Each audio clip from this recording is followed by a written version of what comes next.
आइए जानते हैं आज की कुछ प्रमुख अंतर्राष्ट्रीय खबरों को। पहले एक नजर आज की हेडलाइंस पर।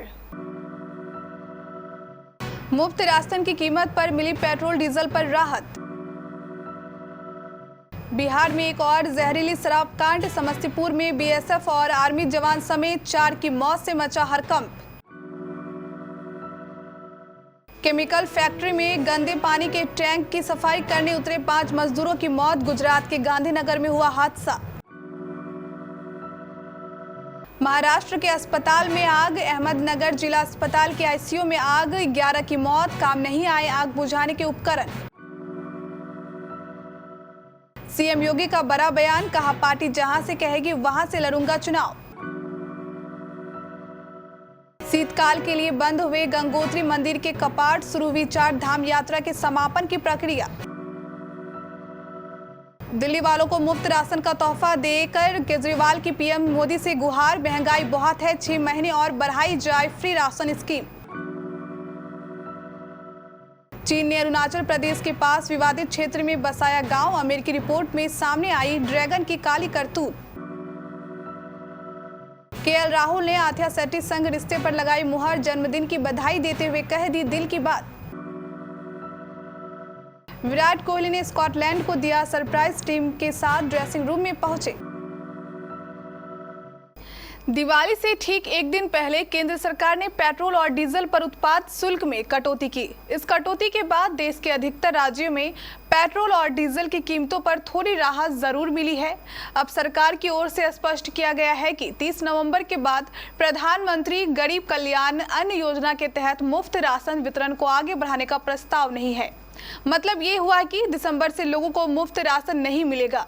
इन दोनों खबरों को एक साथ जोड़कर देखा जा रहा है। सोशल मीडिया पर कहा जा रहा है कि मुफ्त राशन पर रोक लगाने की योजना थी, तभी पेट्रोल और डीजल पर उत्पाद शुल्क में थोड़ी राहत दी गई। सरकार की ओर से भी अक्सर पेट्रोल और डीजल की कीमतों में बढ़ोतरी को लेकर मुफ्त राशन का हवाला दिया जाता रहा है। बिहार में एक बार फिर से जहरीली शराब का कहर बरपा है। राज्य के समस्तीपुर जिले में बीएसएफ और आर्मी जवान समेत 4 लोगों की संदिग्ध हालत में मौत के बाद सनसनी फैल गई है। दोनों जवान दिवाली और छठ की छुट्टी में अपने गांव आए हुए थे। समस्तीपुर जिले के पटोरी प्रखंड के रुपौली पंचायत से ये मामला सामने आया है। इसमें आधा दर्जन लोग बीमार भी हुए हैं, जिनमें इलाज के लिए अलग अलग अस्पतालों में ले जाया गया है। मृतकों में एक बीएसएफ का और एक सेना का जवान भी शामिल है, जो छुट्टी में घर आए हुए थे। हालांकि परिजन शराब पीने की बात से इनकार कर रहे हैं, वहीं पोस्टमार्टम कर्मी शराब पीने की पुष्टि कर रहे हैं। सूत्रों के अनुसार इन लोगों ने शुक्रवार की देर शाम एक ही स्थान से खरीद कर शराब पी थी। मरने वालों में चकसीमा निवासी सुरेंद्र राय का पुत्र, आर्मी का जवान मोहन कुमार, दिगल चिकसीमा का बीएसएफ एसआई विनय कुमार सिंह, संग्रामपुर निवासी विश्वनाथ चौधरी के पुत्र श्याम नंदन चौधरी और रुपौली निवासी महेश्वर राय पुत्र वीर चंद्र राय के नाम शामिल हैं।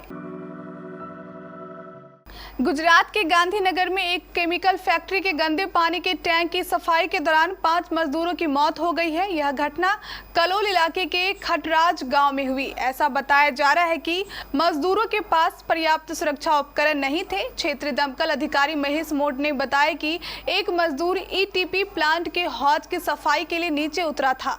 इसी दौरान उसकी चीख पुकार सुनकर 4 और मजदूर भी नीचे उतरे और सभी की जान चली गई। मृतकों की पहचान विनय कुमार, सुशील गुप्ता, देवेंद्र कुमार, अनीस कुमार और राजन कुमार के तौर पर हुई।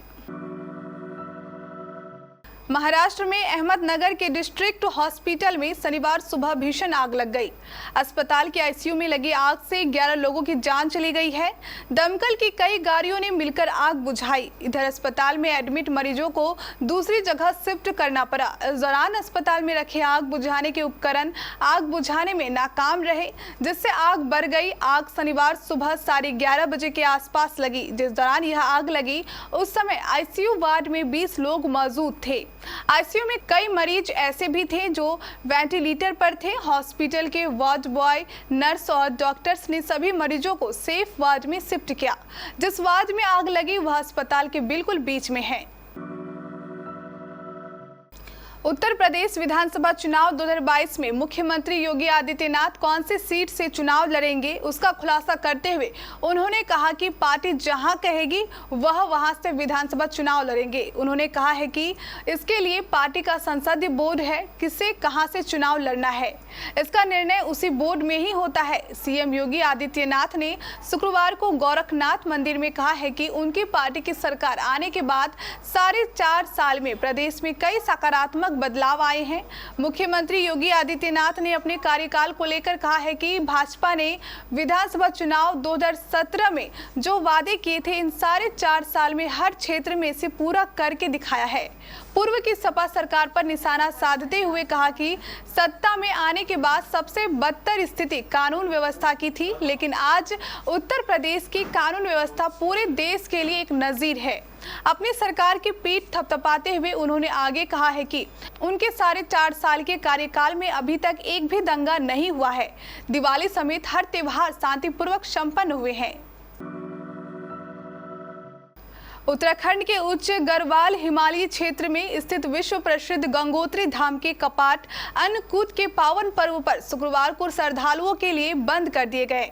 मंदिर समिति के एक अधिकारी ने इसकी जानकारी दी। गंगोत्री मंदिर समिति के सह सचिव राजेश नौटियाल ने बताया कि धाम के कपाट सुबह 11:45 पर पुरोहितों द्वारा विधि विधान के साथ शीतकाल के लिए बंद कर दिए गए। इसके बाद मां गंगा की भोग मूर्ति लेकर उत्सव डोली मुकबा गांव के लिए रवाना हुई, जहां शीतकाल के दौरान उसकी पूजा की जाएगी।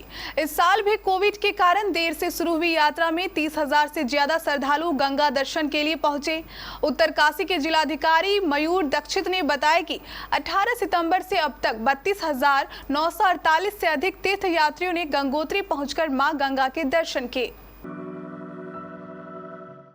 कोरोना महामारी के बीच प्रधानमंत्री गरीब कल्याण योजना के तहत देश के 80 करोड़ लोगों को हर महीने मुफ्त राशन की योजना 30 नवंबर से बंद होने वाली है।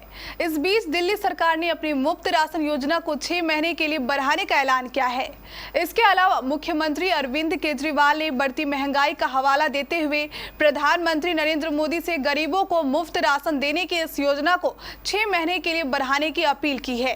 प्रधानमंत्री गरीब कल्याण योजना के तहत मुफ्त राशन की योजना को बंद किए जाने से जुड़े एक ट्वीट को रिट्वीट करते हुए अरविंद केजरीवाल ने लिखा, महंगाई बहुत ज्यादा हो गई है, आम आदमी को 2 वक्त की रोटी भी मुश्किल हो रही है। कोरोना की वजह से कई बेरोजगार हो गए। प्रधानमंत्री जी, गरीबों को मुफ्त राशन देने की इस योजना को कृपया 6 महीने और बढ़ाया जाए। दिल्ली सरकार अपनी फ्री राशन योजना 6 महीने के लिए बढ़ा रही है। अमेरिकी रक्षा विभाग ने चीन से जुड़े सैन्य और सुरक्षा विकास की सालाना रिपोर्ट में दावा किया है कि चीन ने तिब्बत स्वायत्त क्षेत्र और भारत के अरुणाचल प्रदेश के बीच विवादित क्षेत्र में 100 घरों का गांव बसा दिया है। भारत और चीन के बीच ये गांव और अन्य बुनियादी ढांचे को तनाव का बड़ा कारण बताया गया है। रिपोर्ट में कहा गया है कि चीन लाइन ऑफ एक्चुअल कंट्रोल के पास भारत द्वारा किए जा रहे इंफ्रास्ट्रक्चर डेवलपमेंट के लिए भारत को दोषी ठहराने की कोशिश कर रहा है।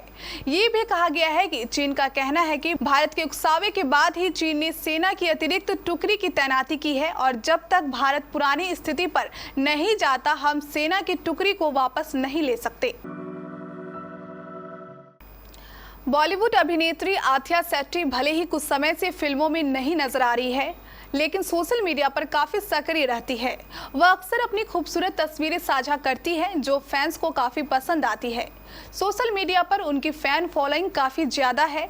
अभिनय के साथ साथ आथिया अपनी निजी जिंदगी को लेकर भी सुर्खियां बटोरती है। आथिया का नाम पिछले काफी समय से क्रिकेटर केएल राहुल से जुड़ता नजर आ रहा है। दोनों ही अक्सर एक दूसरे की तस्वीर पर प्यार भरे कमेंट करते नजर आते हैं।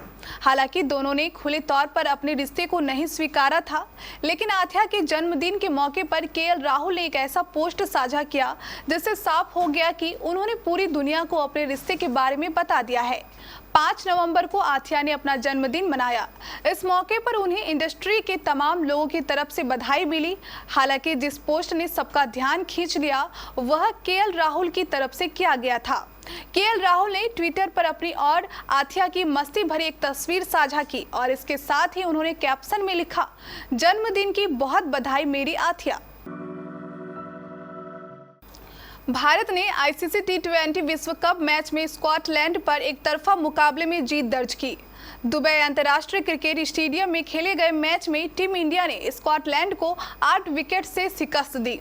इस जीत के बाद भारत की सेमीफाइनल में पहुंचने की उम्मीदें काफी मजबूत हुई है। स्कॉटलैंड के विरुद्ध मैच में भारत ने खेल के हर विभाग में विपक्षी टीम को बौना साबित कर दिया। टीम इंडिया ने पहले स्कॉटलैंड को 85 रनों पर ढेर किया। उसके बाद 6.3 ओवर में निर्धारित 86 रनों का लक्ष्य 2 विकेट खोकर हासिल कर लिया। भारत की ओर से केएल राहुल ने आक्रामक रुख अपनाते हुए 50 रनों की तूफानी पारी खेली। वहीं रोहित शर्मा ने 30 रन बनाकर आउट हुए। इस मुकाबले में टीम इंडिया ने मैदान के अंदर और बाहर अपनी खेल भावना से क्रिकेट प्रशंसकों का दिल जीत लिया। स्कॉटलैंड पर जबरदस्त जीत दर्ज करने के बाद विराट कोहली टीम इंडिया के अन्य खिलाड़ियों के साथ उनके ड्रेसिंग रूम गए। क्रिकेट स्कॉटलैंड ने ड्रेसिंग रूम की फोटो सोशल मीडिया पर शेयर की है। इन तस्वीरों में रोहित और विराट स्कॉटलैंड के खिलाड़ियों के साथ बात करते हुए दिखाई दे रहे हैं। टीम इंडिया ने इस दौरान स्कॉटलैंड की टी20 विश्व कप में क्वालिफाई करने और बेहतर प्रदर्शन के लिए बधाई दी। क्रिकेट आयरलैंड ने फोटो शेयर करते हुए लिखा, विराट कोहली एंड कंपनी को बहुत धन्यवाद समय निकालने के लिए।